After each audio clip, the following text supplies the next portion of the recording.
NASA did something amazing last month. They successfully landed the Perseverance rover on the surface of Mars. However, you can only hold a fart in for so long, and as expected, the space deniers were out in force questioning the validity of the whole thing, including one of the most famous space deniers of them all, Mr. Eric Dubay.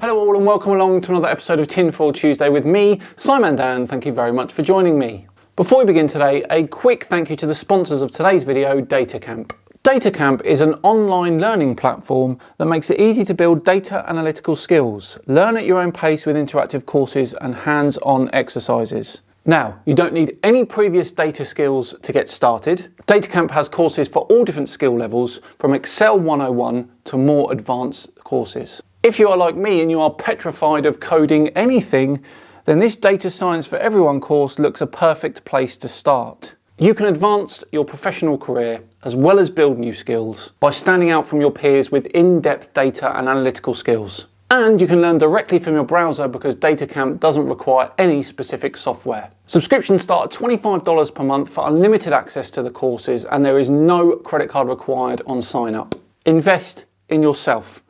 Click my link in the description and check out the first chapter of any course absolutely free. Right, back to today's video where a certain Mr. Eric Dubay has taken issue with the recent Perseverance landing on Mars. In fact, he thinks he's debunked it. Let's see what he's got to say, shall we? Last week, NASA, the biggest black-budget black hole in existence, sucking in $52 million of American taxpayer money every single day, just spent $2.3 billion of your dollars to allegedly land a remote control car on Mars for the 5th time. Yes, the multi-billion-dollar charade of landing on Mars has been happening since 1976, and thanks to the gullible, unquestioning masses enthralled and duped by these ridiculous Hollywood performances, they will most likely continue for decades to come. Oh, I do hope so. To begin with, the tiny reddish circular light in the sky known as Mars is not a spherical terra firma world millions of miles away capable of landing a rover on. Now, just saying that doesn't make it so, Eric. In fact, the distance to Mars was first figured out by Giovanni Cassini and Jean Riker in 1672. Cassini used parallax to do it and sent Riker off to French Guiana, some 12,000 kilometers away from his location in Paris. They both took measurements of Mars compared to the background stars, getting an angle. Cassini then used simple trigonometry as he knew the distance between them to calculate an approximate distance to Mars. And guess what? He was only 7% out. All of the so-called planets were known to the ancients as wandering stars, because they differ from the fixed stars in their relative motions only. And surely that has to speak to you, Eric. Surely you must be thinking, hang on a second. To them, stars were not spherical worlds millions of miles away, or suns trillions of miles away, as we are brainwashed to believe they are today. Actually, we knew the true distance to stars as early as 1838. Stars were and are simply luminaries, immaterial lights in the sky, several thousand, not millions, of miles away, that revolve over and around the Earth. Of course, Eric has absolutely no evidence for this. And how do you explain this? A star in the Orion constellation called Betelgeuse that progressively dimmed over the course of a year. The Masonic magicians at NASA and the other world space agencies, using lying actor-nauts and Hollywood tricks like green screens, wires, harnesses, and endless amounts of CGI images, through pseudoscience books and programs, mass media and public education, universities and government propaganda, have systematically indoctrinated the entire world into believing what is nothing but an elaborate piece of science fiction. You talk about propaganda, Eric, and then you show on your screen a comparison between a photo likely taken by Viking Orbiter 1 to an out-of-focus video taken with a P900, a camera that is not designed for planetary viewing. Mars is about half the size of Earth, and you expect to see it looking as good as the photo on the left, which was taken by an orbiter from around 200 miles away? Behave. As you can clearly see for yourself with a bit of research, a telescope or high-zoom camera, and an open, discerning mind actually honestly admitting to yourself what is and what isn't a CGI, computer-generated image, it is obvious that the light in the sky known as Mars is not some science fiction desert planet millions of miles away. The CGI images NASA shows of a spherical world are clearly and admittedly not photographs, and look nothing like Mars when seen through a telescope. Except I have seen Mars through a telescope several times, and it genuinely does look like a tiny version of the photos that NASA puts out. I've actually seen the polar ice caps with my own eyes. Meanwhile, the actual photographs NASA claims are coming from this completely other world look exactly like they are coming from Devon Island, Canada, with a red tint added in post-processing. We absolutely already know that these sorts of photos have been made to look like that by you space deniers. I can pretty much guarantee, Eric, that if you were stood right in front of me and I challenged you to find a photo from Devon Island and a photo from the surface of Mars that were exactly the same, you wouldn't be able to do it. There is nothing being shown in NASA's photographs of Mars that cannot easily be faked on Earth. And given the lack of skepticism or scrutiny from the gullible masses, they barely have to fake any evidence too. So they just took some photos of Devon Island, put some red tint on it, and then left those original photos available to be found on the internet by whoever. Of course they did, Eric. Of course they did. Just give them a computer screen of a CGI parachute with a CGI rover landing on a CGI Mars, and film a bunch of compartmentalized NASA 20-something employees straight out of space camp getting giddy and high-fiving each other. And that is literally all it takes. The unquestioning masses now thoroughly believe NASA has landed their fifth remote control car tens of millions of miles away and are receiving photographs from it through the internet. Our survey said... Wrong. Not the internet. Radio frequencies. Yes, that's right. How do you think NASA sends and receives all data to and from this remote control car? They apparently have internet technology so strong and fast that they can operate a remote control vehicle from tens of millions of miles away. Where the fudge are you getting that from? Again, radio waves are used to communicate with the rovers, and there is a 20-minute delay because of the distance. So what happens is NASA sends pre-designed instructions for the next Martian day overnight so that when the rover wakes up, it can carry out those instructions. You can't joystick it and then wait 40 minutes to see if it's moved where you wanted it to. Do we, the public, have any independent evidence whatsoever that such technology actually exists? No, because they don't use that technology. They use X-band radio waves, a technology that's been used for a long, long time, and it's well established, used in radars and things like that.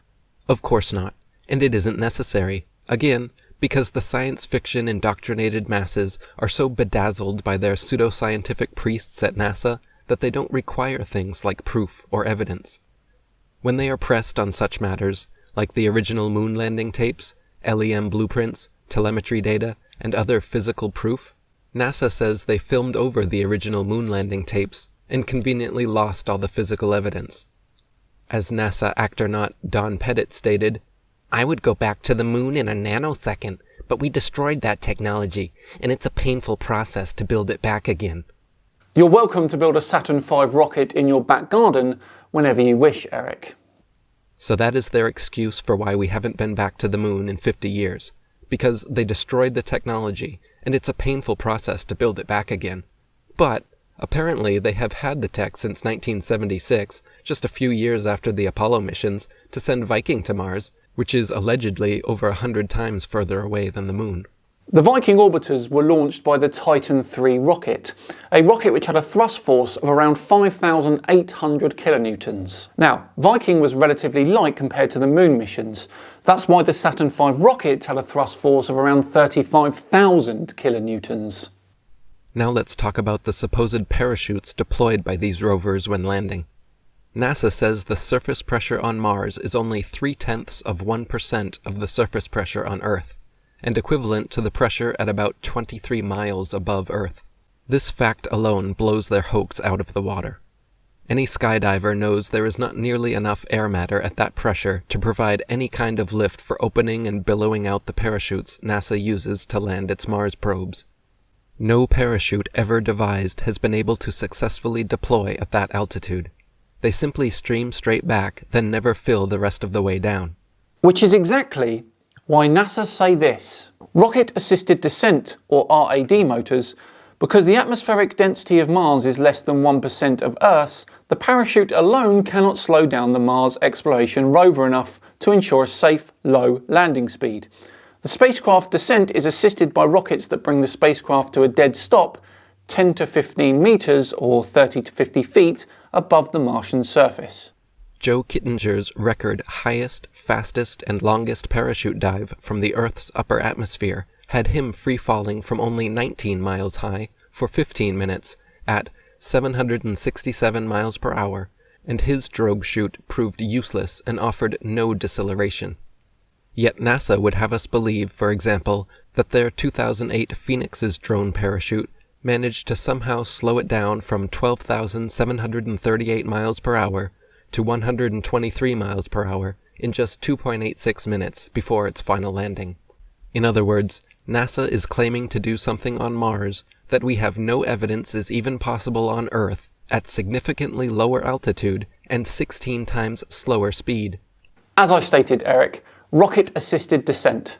NASA must have since gotten the memo because this time, for Perseverance, they claim instead that they fitted it with a special aeroshell and heat shield, which allows the, quote, drag of the Martian atmosphere to do all the heavy lifting for them, somehow slowing the craft from over 12,500 miles per hour to just 1,000 miles per hour before deploying the parachute. But again, even delving into these facts and figures is superfluous, because NASA simply shows us CGI pictures of a car on a parachute, and nobody questions it anyway. NASA.gov says that, quote, the Perseverance spacecraft departs Earth at a speed of about 24,600 miles per hour, about 39,600 kilometers per hour. The trip to Mars will take about 7 months and about 300 million miles, 480 million kilometers. The actual fastest vehicle that exists is the SR-71 Blackbird fighter jet, which can travel an incredible Mach 3.3, or 2,100 miles per hour. And what's that got to do with the price of fish? With no evidence whatsoever, NASA claims this ridiculous-looking CGI cupcake on a hot plate can achieve speeds 12 times faster than the fastest actual flying vehicle in the world. And that's the point, Eric. The Perseverance wasn't on the world, was it? Am I missing something here? The endless red flags were no different with the Mars Phoenix rover landing in 2008. On June 3, 2008, MX News featured a picture given to them by NASA of the Phoenix's first dig into Martian soil. But on June 6, 2008, 3 days later, the London Daily Telegraph reported from NASA that, quote, another communications glitch stopped NASA's Phoenix lander again from making its first dig into the Martian soil. Unable to keep their stories straight, NASA gave out news blurbs before their time. So NASA sent incorrect news to 2 different publications. I'm sure they did, Eric.